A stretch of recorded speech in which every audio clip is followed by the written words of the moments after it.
የልጅቷ ታማኝነት በጣም ደስ ይላል። ነገር ግን ሳምንቱን ሙሉ ነው ሲሉ የነበረው ማለት ነው። ወደ ደረሰ ብሩ ከዚህ ጋር ገብቷል ተብሏል። ከዚያ ደግሞ አልደረሰም። ከዚህ ገብቷል ተብሎ ረሲቱ ተልኳል። ከዚህ አልደረሰም። ሳምንቱን ሙሉ ካለች በኋላ ግን በስተመጨረሻ ብሩ ሳይገባ ወደ ራሱ አካውንት ተመላሽ ሆኗል ማለት ነው። እንዴት ነው እንደዚህ ሊሆን የቻለው? ይሄ ነገር በጣም ብዙዎችን እያጋጠመ እንደሆነ ሰምቻለሁ። ያላጋጠማችሁ ሰዎች፣ እንደዚሁም ደግሞ በአጠቃላይ ሐዋላ የምትጠቀሙ ሰዎች ማወቅ ያለባችሁን በጣም ወሳኝ ነገር ነው የምነግራችሁ። እንዳትጨነቁ፣ እንዳትጠበቡ ይረዳችኋል ብዬ ነው። ለምን አንዳንድ ጊዜ ከመጨነቅም ባለፈ በእርግጥ ገንዘባችሁ የት እንዳለ ያለውን ነገር እስቲ ዛሬ ጠቅለል አድርጌ እምነግራችሁ ይሆናል። እንደዚህ አይነት ችግር ከገጠማችሁ ምንድን ነው ማድረግ ያለባችሁ የሚለውንም እንደ መላምት ይህን ነገር ማድረግ አለባችሁ ምለውን ነገርም እነግራችኋለሁ። እናንተ ደግሞ የገጠማችሁን ነገር ካለ እስቲ ኮሜንት ላይ አሳውቁኝ ማለት ነው። ሰላም ሰላም፣ እንዴት ናችሁ ውድ ሀገሬ ልጆች? ደህና ናችሁ? እኔ ያለው እግዚአብሔር ይመስገን። እናንተም በያላችሁበት ዓለም ቅርንጫፍ ሰላማችሁ ብዝት ትርፍርፍልኝ እያልኩኝ ዛሬ በጣም ወሳኝ መረጃ ነው ይዤላችሁ የመጣሁት ማለት ነው። በጣም ወሳኝ መረጃ። በጣም በርካቶች ለምን እንደው አላቅም በአሁን ሰዓት ላይ እንደዚህ አይነት ነገር ተፈጥሯል ማለት ነው። እንዲህ አይነት ችግር እያጋጠመ ነው ያለው። ችግሩ ምንድን ነው?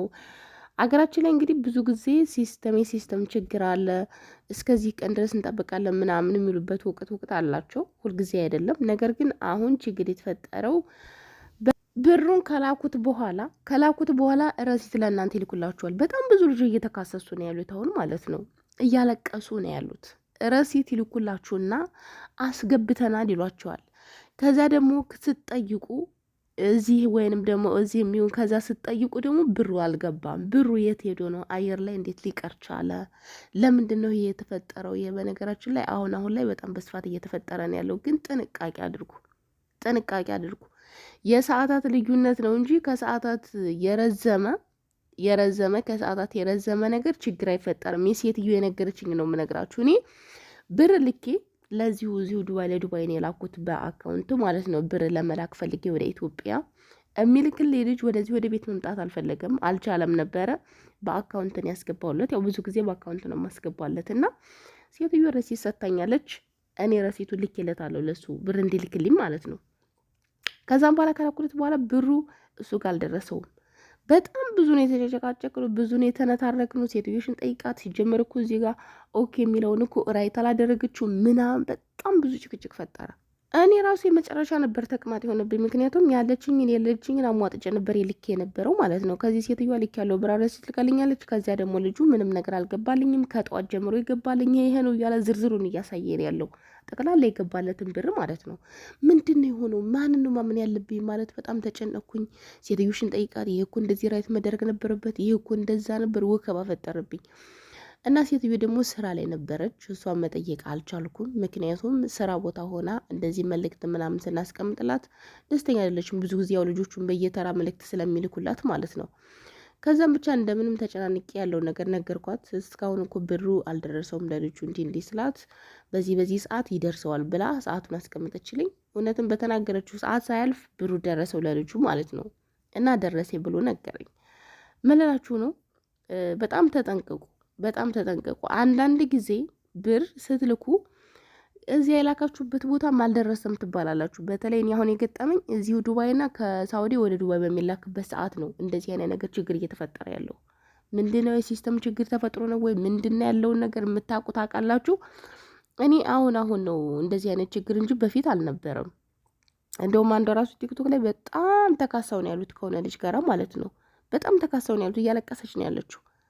እና ለሁላችሁም ትምህርት እንዲሆናችሁ ነው ይሄን ነገር ልነግራችሁ የፈለኩት ማለት ነው። ብር ስትልኩ ከሳውዲ አረቢያም ወደ ዱባይ ስትልኩ በተለይ ማለት ነው በጣም የሲስተሙ እየዘገየ ነው። አንዳንድ ጊዜ ደግሞ ልካችሁ ራሱ ተልኩ ብሩ ራሱ ተልኳል እንደዚህ ተብሎ ረሲት ተልኩላችሁ ራሱ ሲስተም ራሱ ይመልሰዋል ማለት ነው። ለምን እንደሚመለስ ይሄ ያለው ዝርዝሩን እኔ እስካሁን ድረስ አልደረስኩበትም። ነገር ግን በጣም ብዙ ልጆች እያለቀሱ ነው ያሉት። ታማኝ ሰው ሳይኖራችሁ ሲቀር ወይ የላካችሁበት አሰሪያችሁ ቢሆን እንደዚሁም በሰውም ቢሆን የምትልኩት ብሩ ልክ ያለው ብሎ ረሲት ካላከላችሁ በኋላ እዚህ ወደ ዱባይ የሚቀበለው ሰው ጋር ብሩ ሳይደርስ ይቀራል። አንዲት ልጅ በጣም ትልቅ ችግር ውስጥ ነው የገባችሁ በዚህ የተነሳ ማለት ነው። ራስ ምታት፣ ለቅሶ፣ ሁልጊዜ በቃ ብስጭት። ምክንያቱም ምን ታደርጋላችሁ? ከሳውዲ ወደ ዱባይ ብር ልካለች። ዱባይ ያለችው እህቷ ደግሞ አልደረሰኝም እያለች ነው ያለችው። እንደላከችላት ገና ረሲቱ ልካላታለች። እሷ ገብቷቸዋል። እንደላከችላት ረሲቱ ልካላታለች። እዚህ ግን ብሩ አልደረሰም። በዚህ መካከል በጣም ብዙ ጭንቀት፣ በጣም ብዙ ተወተር፣ በጣም ብዙ ነገር ነው የተላለፈው። በስተመጨረሻ ግን ብሩ ልኬልሻለሁ ምናምን ባለቻት በሁለተኛ ሳምንቱ ተመልሶ እዚያው ብሩን የላከችበት ሴትዮ አካውንት ነው ብሩ የተመለሰው ማለት ነው። በምን ምክንያት እንደሆነ አይታወቅም። ሴትዮዋም ልካዋለች። ነገር ግን ሲስተም ችግር ይሁን ምን ይሁን ወይ ወደ ድርሃም አልቀየር ብሎ ይሁን አላቅም፣ ተመልሶ ወደ ሴትዮዋ ብር ነው የሆነው ማለት ነው። ወደ ሳውዲ የተመለሰውና ብር ልካችሁ እንደዚህ አሁን የታመነ ሰው ካልሆነ የላከላችሁ ታማኝ ሰው ካልሆነ የምትልኩበት ሰው እርግጠኛ ካልሆናችሁ ረሲት ስለላከላችሁ ብቻ ረሲት ይዛችሁ ብሩ ተልኳል ብትሉ፣ እዚህ ደግሞ ያሉ ሰዎች ብሩ አልደረሰኝም ካሉ እባካችሁ ተጠንቀቁ። አሁን ብዙ ልጆች ችግር እየተፈጠረባቸው ስለሆነ ነው በዚህ ጉዳይ ልነግራችሁ የፈለግኩት ማለት ነው። እንደዚህ ከምታደርጉ ይልቅ ቀጥታ ወደ ሀገራችሁ ብትልኩስ? ከዚህ ሁሉ መዘዝ ለ3 ብር ለ4 ብር ጭማሪ ብላችሁ ከሳውዲ ወደ ዱባይ ብር እየላካችሁ ከምታስልኩ ከዚያው ከሳውዲ አረቢያ ብታስልኩ ማለት ነው። አሁን ላይ ያለው የሲስተም ችግር ነው። ምንድን ነው? አንዲትም እንደዚሁ ሰምቻታለሁኝ። ከ15 ቀን በኋላ ነው ብር የደረሰው ስትል ሰምቻለሁኝ። ከ15 ቀን የሚቆይ 20 ቀን የሚቆይ ብሩ ከደረሰ ጥሩ።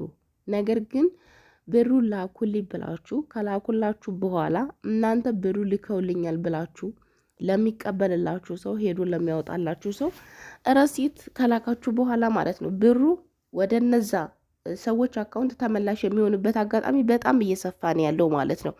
እነዛ ሰዎች አሁን ፈጣሪያቸውን የሚፈሩ ታማኝ ሰዎች ካልሆኑ ብሩ ተመላሽ ከሆነላችሁ በኋላ መውሰድ ይችላሉ። ከወሰዱ ከካዷችሁ እንደዚህ አስገብቻለሁ ካሏችሁ ከእነሱ ጋር ማትማዘዙበት ሁኔታ ላይ ትሆኑ ትችላላችሁ። ለምሳሌ ወረቀት ላይ ኖራችሁ ይችላል። ብዙ ነገር የሌላችሁ ሰዎች በተለይ ብትጠነቀቁ። ግን ወረቀት ያላችሁ ምናምን ያላችሁ ያው በህጉ መሰረት መንቀሳቀስ ትችላላችሁ። ምክንያቱም በባንክ ሁኔታ ብሩ እንዴት ተመላሽ እንደሆነ እንዴት እንደተላለፈ እንዴት ያለውን ነገር ስለሚታወቅ ማለት ነው። ነገር ግን እንደዚህ ወረቀት ሳይኖራችሁ ምን ሳይኖራችሁ መከራከር መብት ሳይኖራችሁ ብር ላኩልኝ ብላችሁ በተለይ ደግሞ ብዙ ብር 10,000 ሪያል ምናምን አድርጋችሁ ወደ ዱባይ የምትልኩ ሰዎች ከዱባይ ወደ ኢትዮጵያ ለመላክ ማለት ነው። እባካችሁ ተጠንቀቁ። የምሬን ነው የምላችሁ፣ ተጠንቀቁ ማለት ነው። በአሁን ሰዓት ሲስተሙ እየዘገየ ነው ያለው። እስከሚስተካከል ድረስ ጠብቁ። ሁላችሁም እባካችሁ ይህን መረጃ ለሁሉም አድርሱልኝ። በጣም ብዙ ልጆች ይሄ ችግር እየገጠማቸው ነው ያሉት፣ በጣም ብዙ ልጆች ማለት ነው። እና የምን መረጃ ማወቅ አለባችሁ ብዬ ነው ዛሬ የመጣሁት ማለት ነው። ዝም ብዬ ማለፍ አልቻልኩም። ሪከርድም ለማድረግ ምቹ ቦታ ላይ አይደለሁም።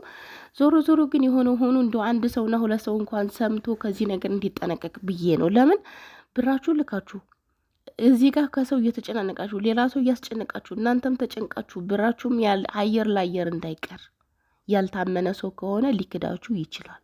ልክ ያለው ብሎ ረሲቱን ከላከ በኋላ ብሩ በሲስተም ችግርም ይሁን በምን ችግር አልታወቀም፣ ለጊዜው ተመላሽ ከሆነ በኋላ ብራችሁን አላቅም ብሏችሁ ከምታለቅሱ ከዚያ ወደ ኢትዮጵያ ምንም ውሸት መደባበቅ አያስፈልግም። ዛሬ ሀቅ ነው የምንናገረው ማለት ነው። ስለምንዛሬ ያለውን ነገር ለሁሉም አድርሱልኝ። ምነግራችሁ ነኝ የገጠማችሁ ሰዎች አላችሁ አሁን ስላለው ሁኔታ በጣም ዛሬ መቼ ብንልክ አሪፍ ይሆናል ስለሆነ ማለት የሚለውን ነገር እነግራችሁ። እንግዲህ ሀገራችን ላይ ሲስተም ችግር እንኳን ቢኖር ከአንድ ሰዓት ከሁለት ሰዓት ከተለያየ ሰዓታት ውጭ ለሁለት ቀን ለሶስት ቀን ሲቆይ እኔ አይቻላል እና ሀገራችሁ ላይ ትንሽም ብትሆናችሁ ብራችሁን በሰዓቱ ትይዛላችሁ።